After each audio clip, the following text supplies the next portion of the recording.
Very good. Good morning, everybody. Good morning, good morning. So, even if you are not a mother right now in this incarnation, you are a child. So, it's a blessing because we all here, we have a mother, incarnated or discarnated, but we have the blessing of being alive because of this person. So, we just start the lecture saying thank you. And to talk about the power of motherhood, we have to travel. As lately I have been doing some travel back in time lectures. And we have to talk about evolution of love. Because we know the spirits tell us the highest level of love usually comes from this motherhood, this feeling, this connection. That can be physical or spiritual, but it's very powerful. And we search in the Spirit's book, in the question 893, there is a question that Kardec did. Which is the most meritorious of all virtues?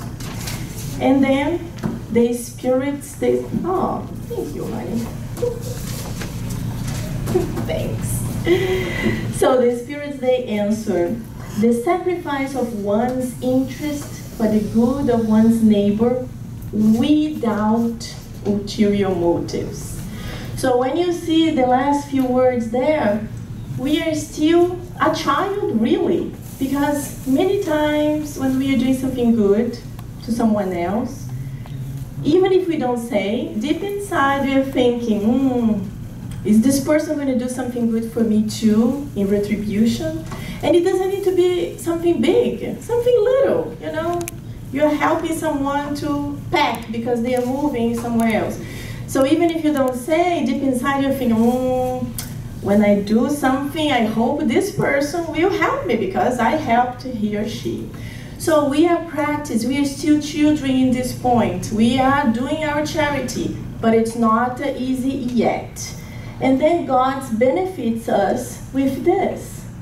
When the motherhood happens, it seems that everything changes. The feelings are so strong and powerful that when we start thinking of doing something without the need of thank you, without the need of anything, because you're doing because you love. And God is very smart. Many times He gives us this little tiny baby that if we don't love, if we don't feed, if we don't take care, we'll perish. So we connect. And I have to say that I was never a really baby girl. My sister always had the little baby dolls, and I had Susie. Yeah, I'm kind of old. I didn't have Barbie. I had Susie, was before Barbie, okay? Susie was a little tough. She didn't even bend the arms, but I loved Susie. She was really cute. But my sister was always like this. And I only had this feeling when I became a mother. I had a C-section. My son had 3 times the umbilical cord around his neck. And I was like Jesus Christ. I was like this. C-section, you cannot touch, you cannot move. And I remember the doctor came and brought I was like all in drugs. I had a heart condition, so I was really heavy in drugs. And I remember seeing the baby and my husband next to me, and the doctor says to him, hold the baby. And my husband, I had no medication, nothing, he was like, oh, I can't, I will drop. And I'm like this, I want. So the doctor brought the baby, and the baby touched my face.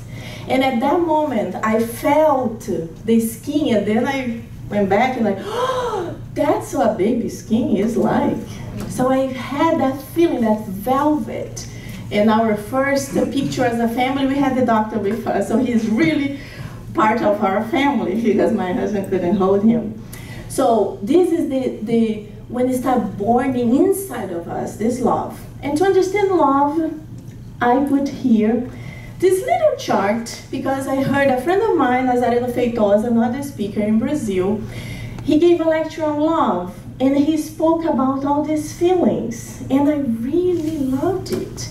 So we start with instinct, that even the animals, they have instinct. Animals, they have babies, and the mother will protect the baby even with her own life.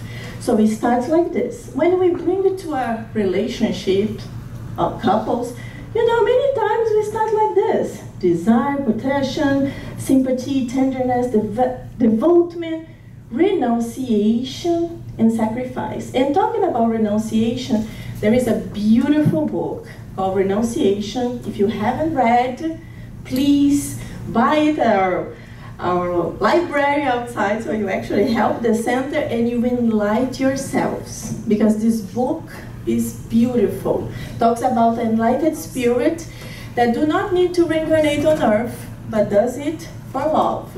And she comes to earth, she renounces her own life because she could be in a planet with not so much pain, and all because she wants to help this spirit that needs her love. And when we talk about sacrifice, there are so many sacrifices, but we can think about our Master Jesus, who sacrificed himself as the governor of the planet Earth to come here to help us, little babies, still babies, with his beautiful example. Then now we go to God's law. We understood that God has a lot of love for us, but what can we talk about God's law? We go to Moses. So Moses brings us the 5th commandment: honor your father and your mother. But we know also that we were reincarnated in the time of Moses. And if we're already tough now, if, you know, the doctor Alberto Almeida likes to say that we are all full of encrencas. It's very funny. It's like we are full of problems. Imagine in the time of Moses. Imagine 1,000 years ago, we were tough spirits. So in that time, the law was really the law of the stronger. So if you have a problem with that person, go there and decide. Maybe you will kill each other, but that was the law of the time. And then Moses had to bring this God for us, this strong God, this God that we were afraid of him. Because in that time it was like this: you respect what you're afraid. He's stronger, so you respect. But we evolved, we had many reincarnations, and Jesus comes with a God of love, not a God of fear anymore, a God of love. And Jesus reaffirms God's law that was brought by Moses. So honor your father and your mother, that your days may be prolonged in the land which the Lord, your God, gives you. And we continue evolving with many reincarnations, and then comes Spiritism. And Kardec and the enlightened spirits, they explain God's law. Honor your father and your mother because they accepted to be your parents in the spiritual realm and on earth. We know that when we are in the spiritual realm, without this heavy burden that's our physical body, we say we're going to do a lot. But when we come back here, many times we forget. Many times we forget our promises. Many times we forget the things that we begged to face. So your mother, she accepted you, me, in the spiritual realm, but also here, incarnated. And now we have to talk about universal love. That's what we all will be doing one day. And that's what God wants. So this is what we have right now. We have a corporeal family. And this corporeal family is an evolutionary school. One day it will be our spiritual family. So our spiritual family is that one that we really have affinity, that everything is so good, that we are so similar. We love each other, we understand even the thoughts of the other person. But it's not all the time our corporeal family. Our corporeal family, as the message of Patricia, this is what we need, not always what we want. Joana de Angelis explains this to us. You need this family to evolve. It's not that what you want. If we could imagine if we could decide our own family, would it be such a piece of cake that we are going to be stationary forever. And when we have a tough mother, or a tough husband, or son, we have to exercise this love, we have to exercise patience, we have to exercise so much in order to have a better life.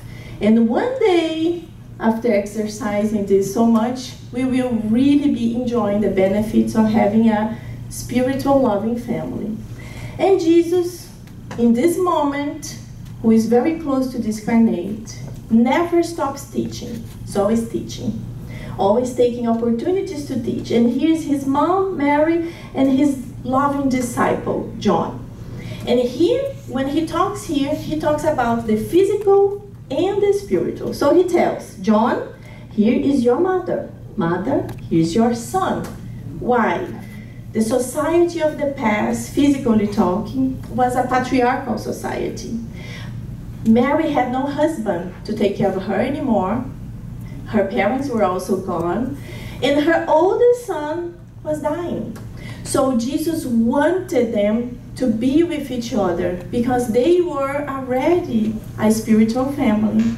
But also Jesus is teaching of the spiritual family, this universal love. Mom, you love me. I'm living right now. You have another son that needs your love.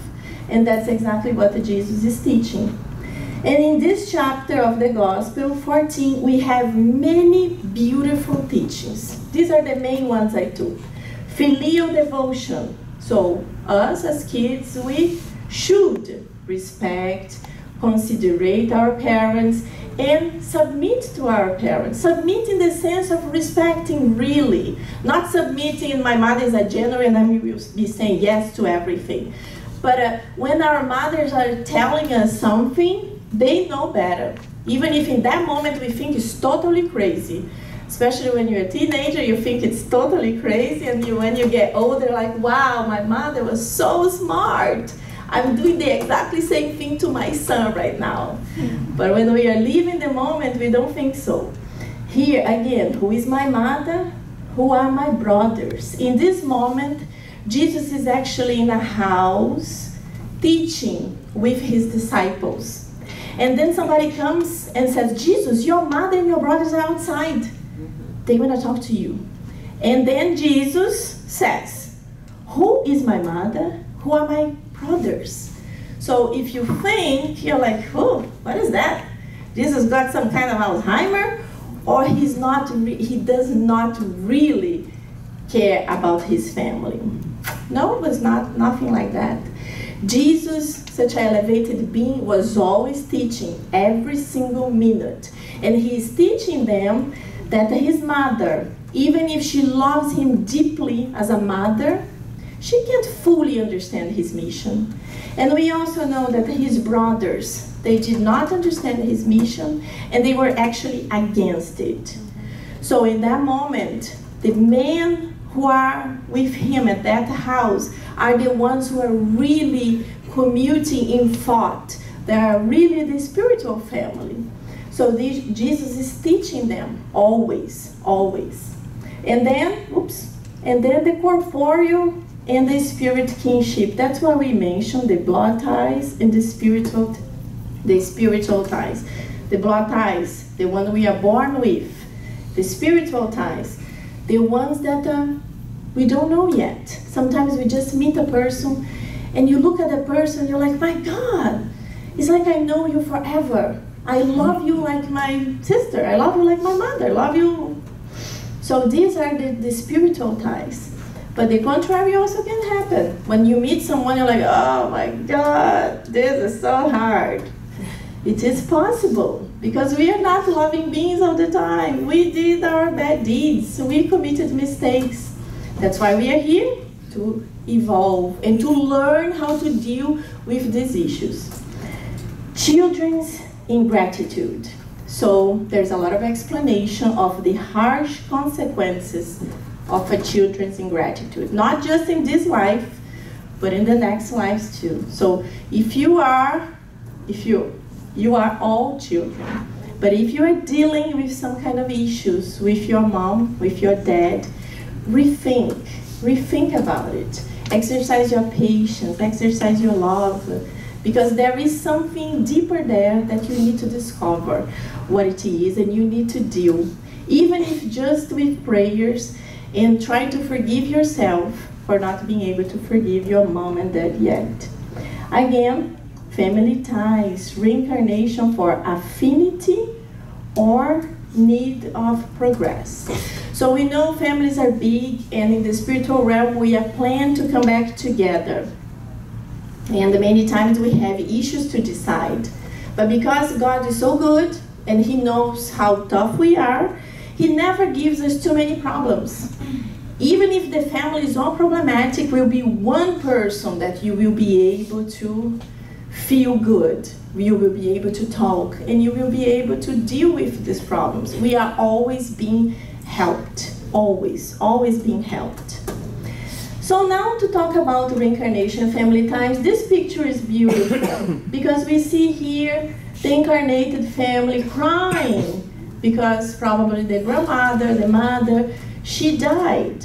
But the spiritual realm, they are super excited. It's a party because that person finally arrived after, who knows, 100 years. What? So the exactly same thing happens when the contrary happens. When this tiny, cute, adorable little baby reincarnates, we are all excited. But in the spiritual realm, they are upset.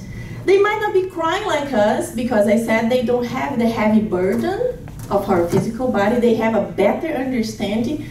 But yes, they are upset because they are not going to be with that person all the time anymore. So this is to start. And why the forgetfulness of the past? You know, a lot of people say, but that is not good. If I could remember what I did, I would be a better person because I was going to deal with my problems. Not really. First of all, God knows better, okay? Who are we? We are nothing. God knows always much better than us. And remembering we could humiliate us. And it could exalt our pride. Humiliate if we did something really bad. Imagine you did some horrible thing that you feel ashamed of yourself. And now you remember. It's tough. And what about your pride? You discover you were, who knows, you were a millionaire or you were super powerful, and now you're this. It's also difficult. So it's a blessing that we don't remember. We have glimpses, but we don't fully remember. And a spirit is frequently reborn in the same familiar environment which it has already lived. What is this familiar environment? Our family, the big family, we usually reincarnate together. But it doesn't mean that I am a daughter right now, that I will be a daughter next life. I can be a mother, I can be a sister, I can be even a cousin, but we reincarnate more or less together in the same time to continue our evolution and to continue our ties, to become one day this spiritual family in love, in the universal love. And here we talk a little bit in the Spirit's book, in those questions, about affiliation, physical and moral likeliness. And here you have the first one. Look at them. Usually, the kids look like the parents. It's not all the time, but usually this is the first thing that it looks like. So the transmission of physical appearance. But then, the parents, they have the mission to aid the kids' development. So parents, they have the mission of guiding their kids. Yes, it's very, very important. So if you are a mother, if you are a father, remember how important it is. Even if you are not a mother or father, and you have some close children to you, your best friend, kids, try to guide them also. It's different when you are a mother, because you can really say, if it is the son of your best friend, you can't impose anything, it's not your son, but you can talk with love, giving positive ideas. And here, may volunteer to help difficult spirits. Yes, sometimes people say, my God, that woman, she must be really like messed up in the last life because her son is terrible. Not really. we know in Spiritism it's not like that. We can never say this because of this. There are so many possibilities. So there are more enlightened spirits that volunteer to take care of very difficult spirits in order to help them to improve. Similar attracts similar, in positive or in negative. And the prayers help to deal with difficulties. Prayers help. Do not think prayers will have the solution of your life. Oh, please God, help me to pass that test because it will change my life. It's not like that. You know, prayers can help you to connect with the enlightened spirits, to help you to focus in study, to help you to see what you couldn't, but it's not going to change your life. It's going to help you to be strong, to take your own actions and change your life. And this is very well explained in this chapter.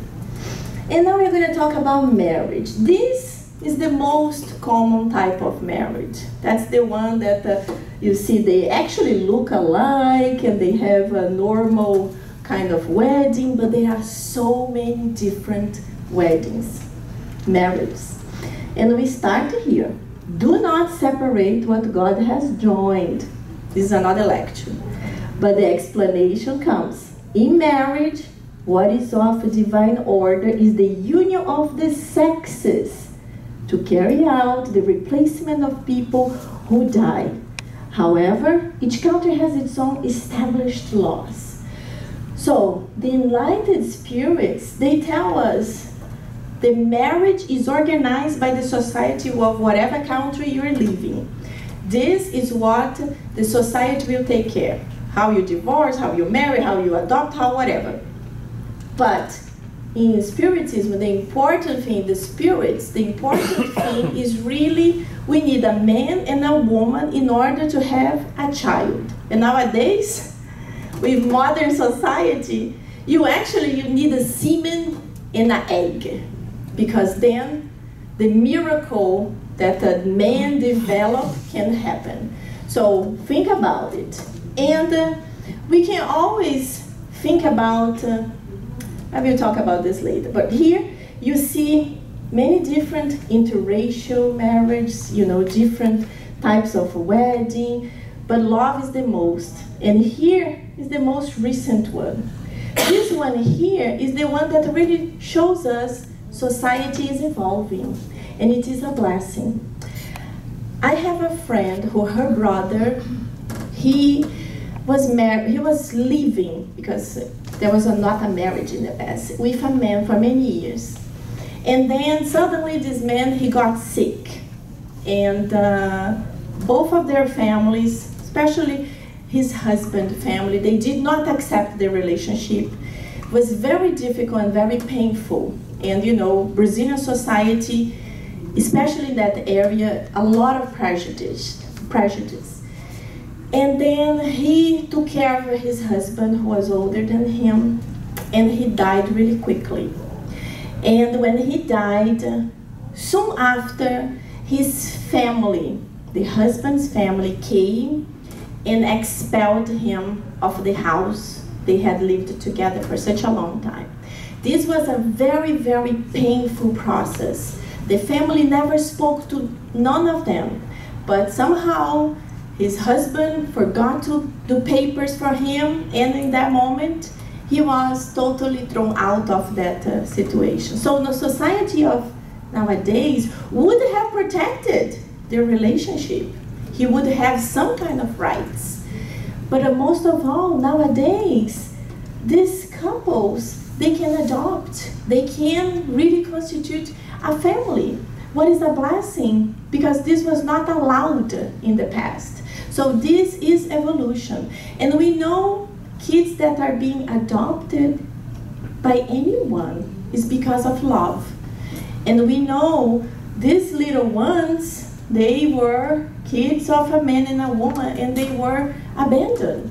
So it's a blessing that they will also have a family. And we should encourage everyone to be able to adopt a child if you can't have your own child. And now we talk about the different types of mothers. So this is the most common also by blood. There is by adoption, that's very beautiful.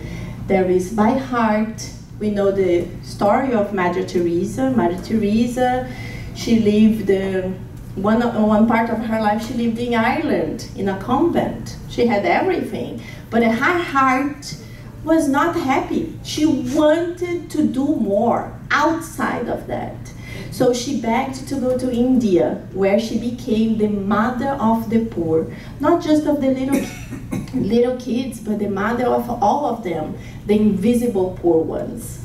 And then we have these two men that are also mothers. And I also have an example of a friend of mine from the Spiritist Center. And he divorced from his wife when his baby was like 7, 9 months old. And he used to take the baby to the Spiritist Center every single time.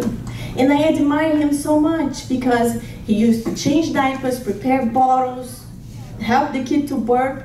And I remember my husband at the same time who was always telling me, please don't abandon me alone with Jensen, because I will never know how to prepare a bottle.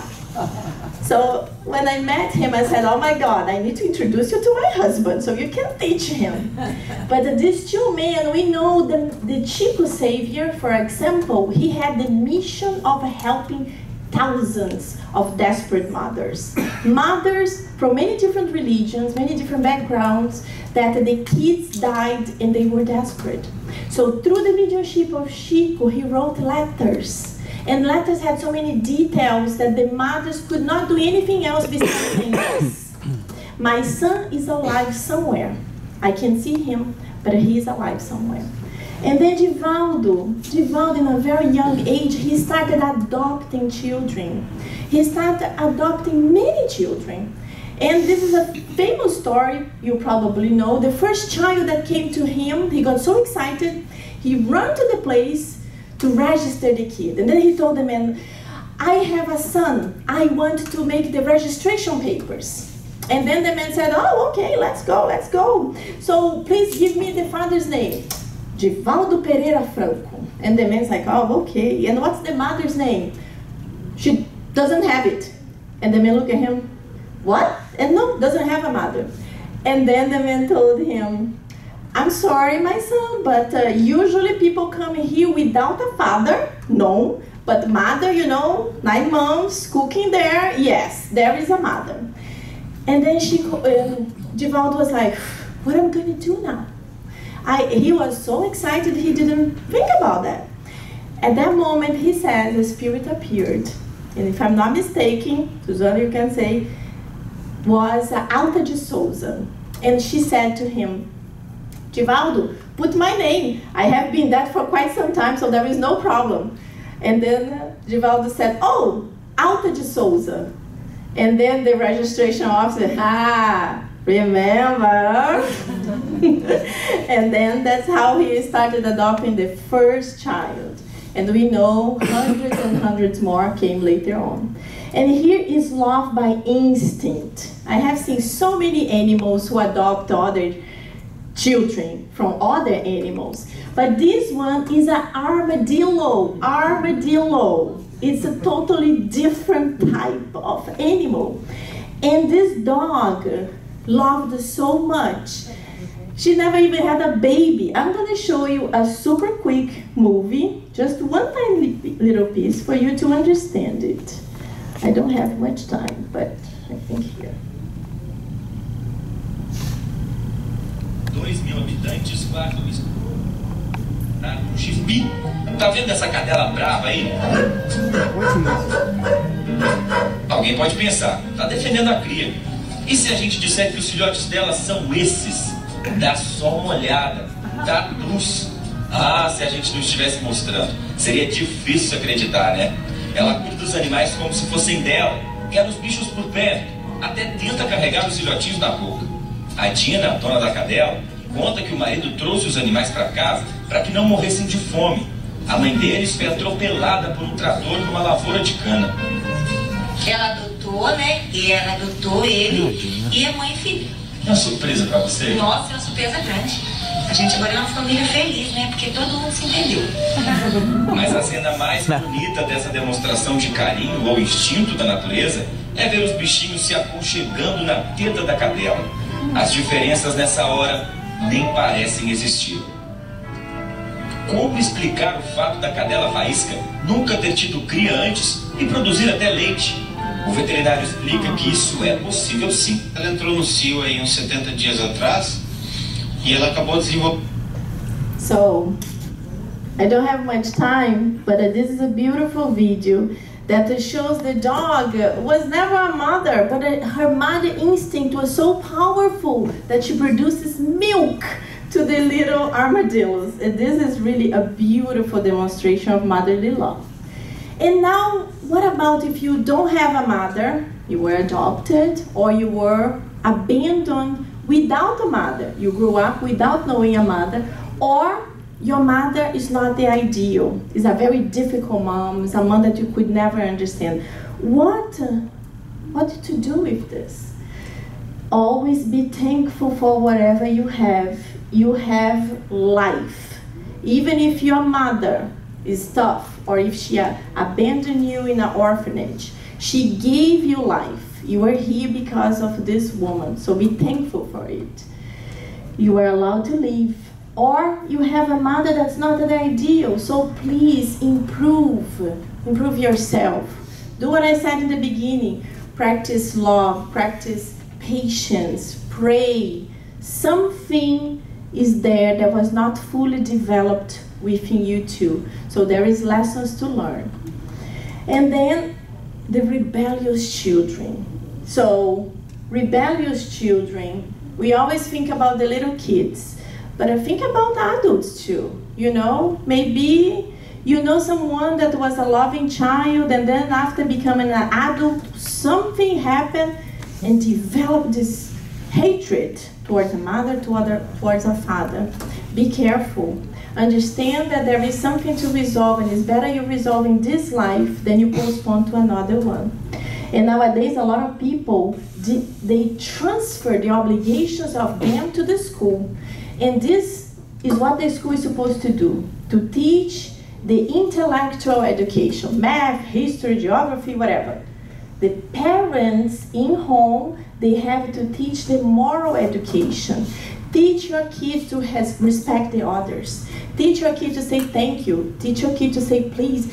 Teach your kid to stand up in a bus when you see an elderly person. This is our obligation. We have to teach our kids. The school is something else. The school is the intellectual education.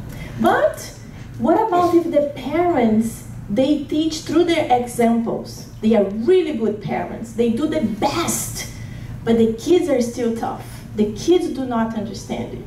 Well, there are rebellious kids. They will register somewhere in the unconscious, like Sherry knows how to explain so well, but they will not be able to practice right now. Maybe not right now, but maybe later on in their life or in next reincarnations. But remember, if you smoke and you tell your kid, do not smoke because it's not good for you, you are not doing good. You are not teaching through your example. You only can teach what you master already. So if you want this to your kid, do yourself. Quit right now and do this for yourself to teach your kids. And in these beautiful books, we see amazing stories. This liberation talks about the story of Gregorio, who is a very tough spirit. And as the spirits always tell us, when there is a lot of pain, a lot of hatred, usually the love of the mom is the one who can rescue. So this tough man, Gregorio, when he sees and hears his mom, he cries like a little baby. And all that negativity and hatred melts down and he changes. And also in Nosso Lar, we have our buddy, André Luiz, who is not as evolved as his mom. So the mom has to come to enlighten the spheres, to teach him lessons, to help him to improve, because herself, she continues improving. If you haven't read Nosso Lar, also please read it. It's one of the most famous books in Spiritism. And it teaches her many, many lessons. And now we come to a tough point in the lecture, abortion. Abortion is painful, and why it happens. Many reasons. It could be for any of these or many others. It doesn't matter what was the reason. You have to understand and help. And then, how to prevent pregnancy. So if you don't want these possibilities to happen, prevent it. You know, nowadays there are so many ways that you can prevent, even those. So practice oral contraception, condoms, diaphragms. Protect yourself and think about what you could do and the consequences of this. But these are the consequences, and so many others. These are just some. In Spiritism, we know if the mother's life is at risk, then the mother's life is more important. But we also know that there are so many mothers that their lives were at risk and they still did it. Even Divaldo Franco's mom. The doctor told her, if you have this kid, you probably will die. She said, it's better the life of my son than my own. And the kid lived. And my own mother, when my sister was 6 months old, she was diagnosed with a brain disease. I don't remember if it was not having the brain developed. So my sister was going to be a vegetable. And then the doctor told my mom, we can do an abortion. It's legal in Brazil because of this situation. My mother got desperate, went to talk to my grandmother, and my grandmother told her, please don't do it. I will take care of the child. Have the child, and I will take care of the child. So from that, my mother got this strength, and she decided to have my sister. So she went back to the doctor, and she told her, yes, I will change doctors. And she had my sister, and my sister was perfect, normal. So it was a blessing. And now you did it. You did an abortion. Let's do like Chico Xavier always said. We cannot make our past again. We cannot redo what we did, but we can construct a new future. So thinking about constructing a new future, don't get stuck in the abortion. Think about what can I do to better myself and to help this spirit who might come somehow. I can adopt, I can volunteer myself, I can be charitable, I can join causes against abortion, and I can also help other mothers who might be thinking about something like that.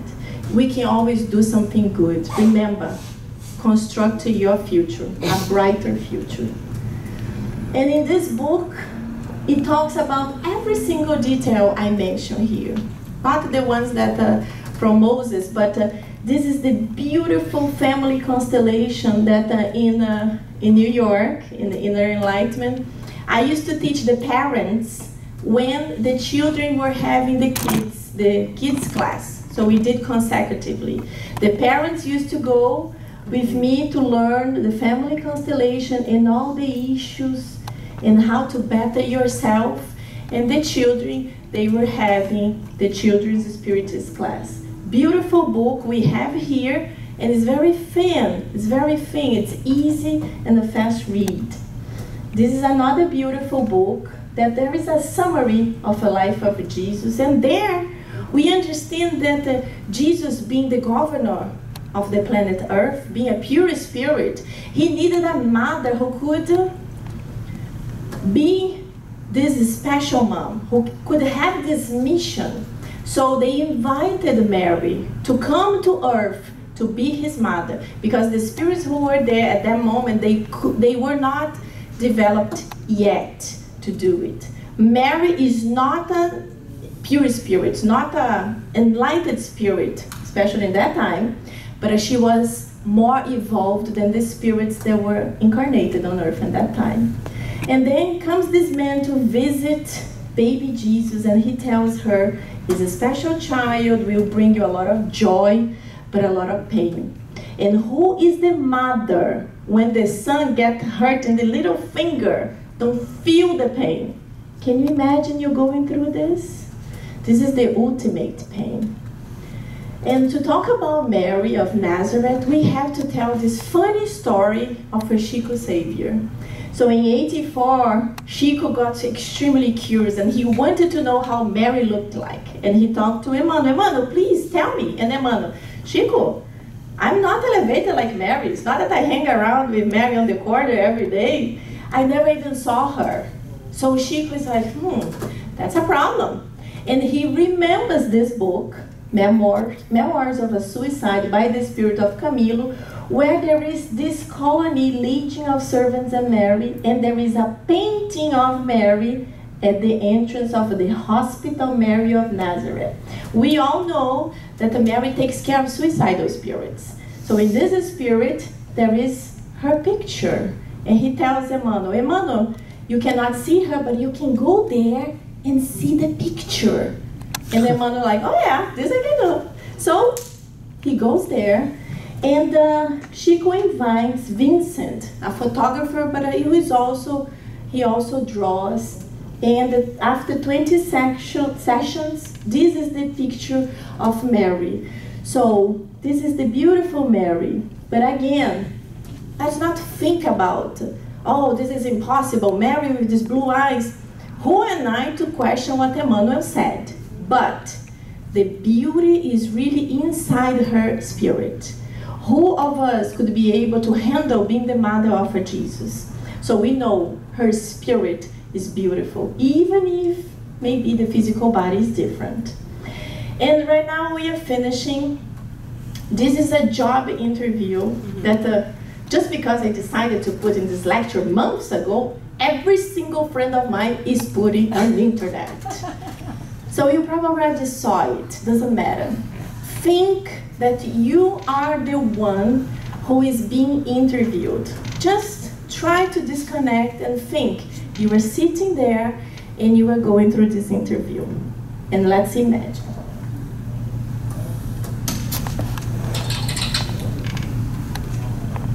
Just give me 1 second. Sure. Thank you, sorry. Hey. 2 minutes. Thank you. Hi, good afternoon. Sorry about that. Hey, how are you?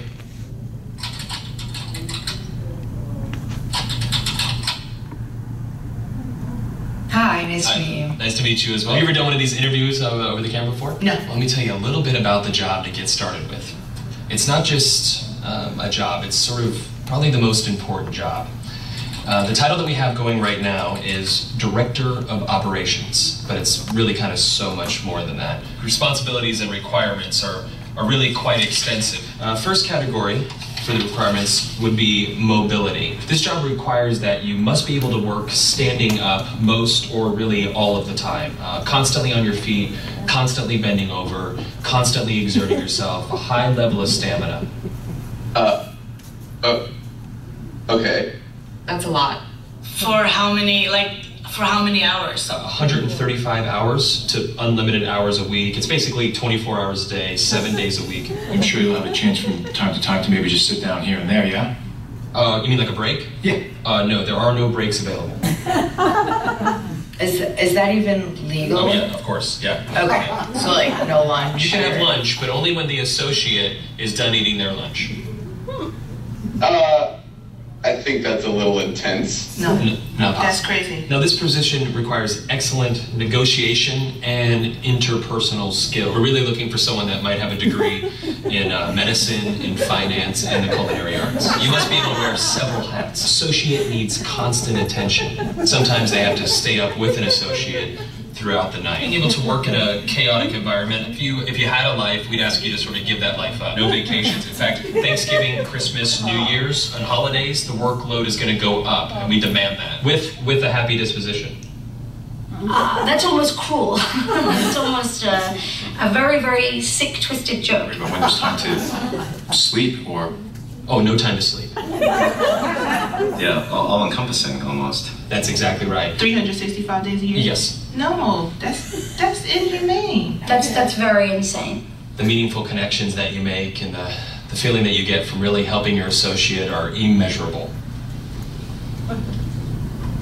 Also, let's cover the salary. The position is going to pay absolutely nothing. Excuse me? No. Nobody's doing that for free. Yeah, pro bono. Completely for free. No! What if I told you there's someone that actually currently holds this position right now? Billions of people, actually. Who? Moms. Yeah. Yeah, moms. That's awesome. Oh! And they meet every requirement, don't they? Wow. Oh my God. Moms are the best. Yeah, there's no pain. They're 24 hours. They're always there. Now I'm thinking about my mom. Yeah, what are you thinking about her? I'm thinking about all those nights and everything. Thank you so much for everything you do. I know it doesn't seem like I appreciate all of it, but I definitely do.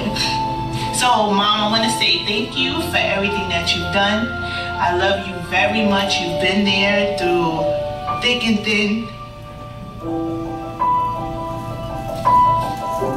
My mom is just awesome. She's awesome.